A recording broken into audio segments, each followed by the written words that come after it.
I think this was the most heinous attack on the democratic processes that I've ever seen, and one that I never expected to see in my lifetime. I intend to give the career prosecutors who are working on this matter 24/7 all of the resources they could possibly require to do this.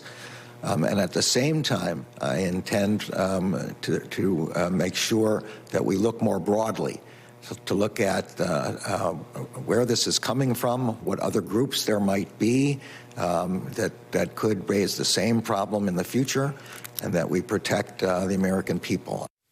Hi again, everyone. It's 5 o'clock in New York. The investigation into the January 6th insurrection at the Capitol will be Attorney General Merrick Garland's top priority as he spent his first day on the job in briefings about it. Those briefings likely include the latest on the investigation into the white supremacist groups aligned with Donald Trump who are under scrutiny for potentially conspiring to disrupt the counting of the electoral votes. The Washington Post reports this, quote, the Justice Department and FBI are gathering evidence to try to build a large conspiracy indictment against members of the Oath Keepers for their roles in the January 6th riot at the U.S. Capitol. It's according to people familiar with the matter. The Oath Keepers group is a major target of the sprawling FBI investigation into the riot at the U.S. Capitol, along with another militant group, the Proud Boys, according to the people familiar with the matter, who spoke anonymously to discuss an ongoing investigation. How aggressively the Justice Department pursues such extremists will be a major test, not only of the Biden administration's pledge to combat domestic terrorism,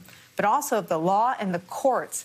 And just to remind everybody where the investigation stands, 12 Oath Keepers members or associates have already been arrested on charges related to the insurrection. One of the Oath Keepers charged in the Capitol riot was allegedly also a driver for Trump political Svengali Roger Stone.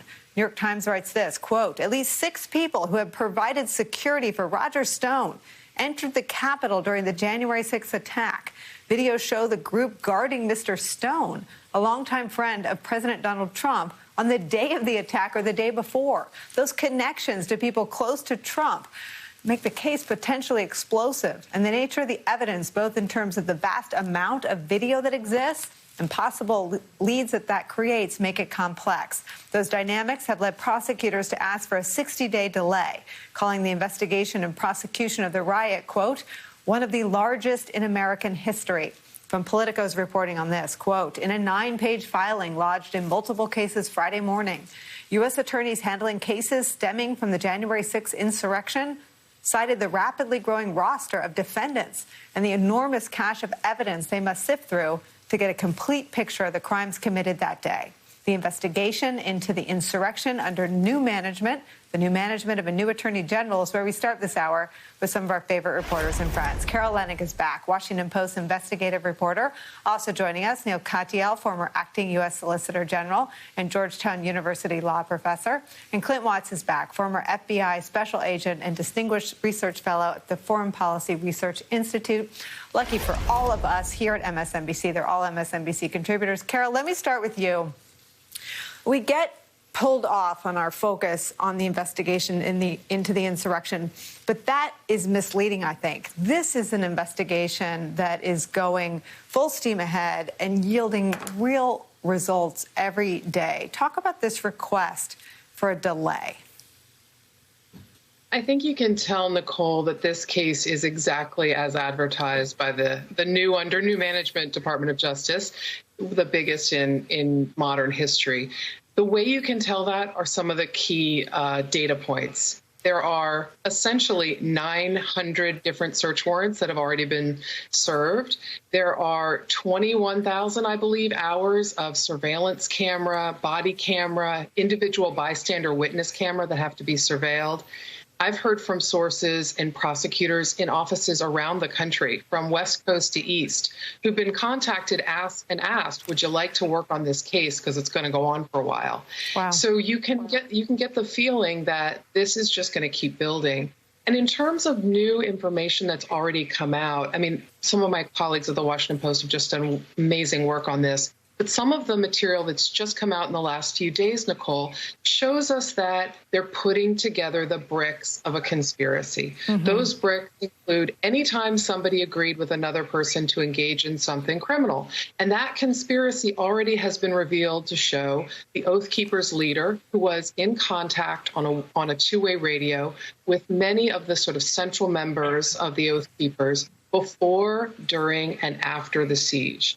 And interestingly, I mean, it's hard to think that this is funny, but interestingly, on that radio chatter, there is a funny moment where one of the organizers says, you know, the president's just complaining. He's not doing anything. The patriots are going to have to act now.